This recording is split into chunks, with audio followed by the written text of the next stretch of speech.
Ayan mga kabisyo, nagbabalik na naman ang inyong lingkod, Bisyo Moto Palawan. At sa araw na ito mga kabisyo, mayroon na naman tayong van na nasagupa ngayon. So ang gagawin natin dito sa van mga kabisyo ay mag-street pipe tayo. Ay hindi, sorry, hindi pala street pipe mga kabisyo, kundi side exit lang. Nagdesisyon yung mayari mga kabisyo na tanggalin na itong resonator niya mga kabisyo. Kasi nga naman, naka-remap na siya mga kabisyo. Alam nyo naman mga kabisyo, kapag ganitong naka-remap na, ay hindi na talaga po pwede na stock lang yung tambotso mo. Yung ba na ito mga kabisyo ay nagmula pa nga pala mga kabisyo sa bayan ng Brooks Point, Palawan. Maraming salamat kay sir at dito siya nagtiwala magpagawa sa atin. So yan, nabaklas na natin mga kabisyo.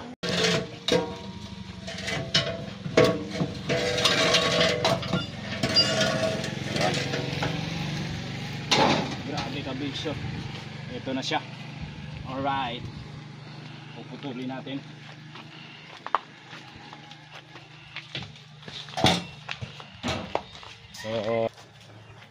So sa stock na tambutso mga kabisyo, ito na lang yung magagamit natin dito, yung pinaka flange nya. Kailangan natin to. Dito natin ipa-plaster, idudugtong yung stainless na gagamitin natin para maging straight pipe na siya, side exit yung ni-request ng mayari.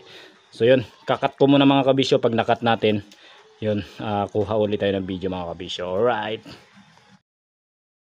yan mga kabisyo, matapos nga natin putulin yung pinaka flange ng tambutso ng GL Grandia nga nato mga kabisyo, ay nilagyan ko na siya ng kapirasong stainless dyan sa pinakadulo niya mga kabisyo, para mamaya maya ay mai-align na natin mga kabisyo, or makukuha na natin yung pinaka-angle niya talaga mga kabisyo palabas doon sa pinakapintuan ng Grandia na to, kasi nga side exit siya mga kabisyo. So mamarkingan lang natin mga kabisyo yung stainless na idudugtong natin dyan, para kapag ka na-markingan na natin mga kabisyo, ay doon na natin itatak weld sa labas at doon na rin natin i-full weld mga kabisyo.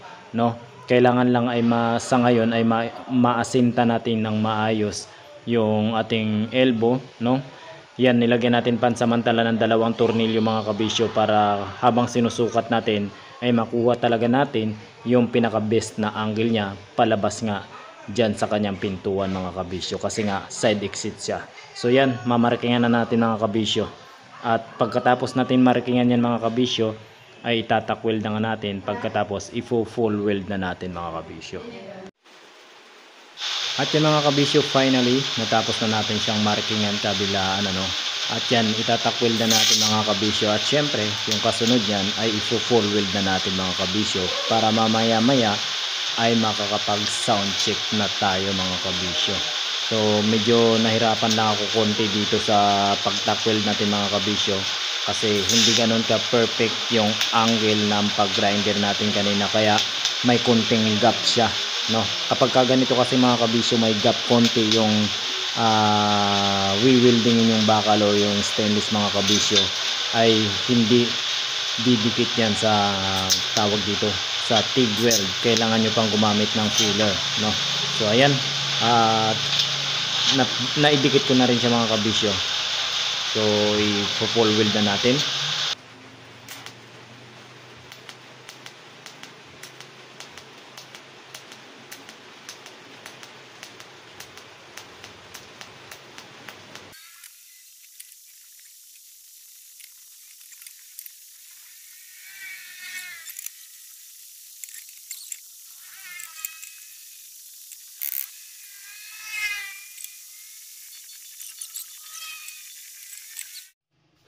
At yan yung part naman na yan mga kabisyo na full weld natin. Yan yung pinaka bracket ng tambotso, para may alalay pa rin siya dyan sa pinaka dulong bahagi ng stainless nga na ginawa natin side exit, para matibay pa rin siya mga kabisyo. Okay mga kabisyo, finally natapos na natin sa ilang oras natin paggapang-gapang sa ilalim.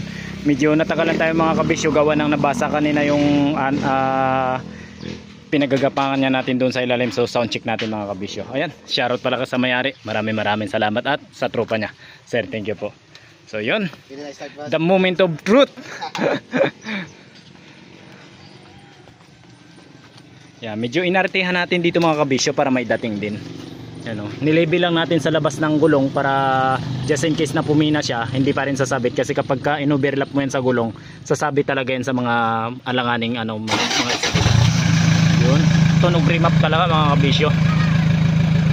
Sarap. Ang ganda. Kita nyo na yung pagbomba o pag-grip. Ang ganda talaga ng tunog mga kabisyo. At saka ang forma niya tingnan mga kabisyo, yung kasi yung buga ng ano dito sa gilid, ano, kakaiba. So yun, next na project natin mga kabisyo yan. So yun, sa mga nananais kabisyo, Recta Misail lang po para sa inyong mga katanungan. Maraming salamat kabisyo sa mga patuloy na sumusuporta. At least paunti-unti ay lumalaki yung bahay natin. Maraming salamat. At kay Busing syempre, thank you so much po. Yan, sa mga nananais Recta Misail lang, maraming salamat. Ingat sa lahat.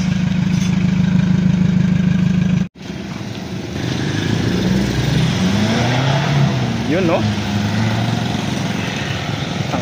iba rin talaga pag nakarimap no, puslit talaga eh. Lakas talaga. Ang inang kanina nga binaking ko lang siya doon no. Ang ining stock pa ngayon tamputyo mo, tang ining sabi ko lakas talaga. Yun, maganda makita yung pagbira niya dito, makita yung ata.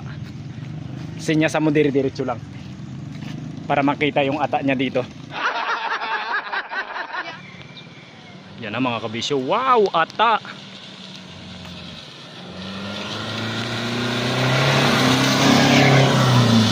Ayos, hanip. Ang sarap.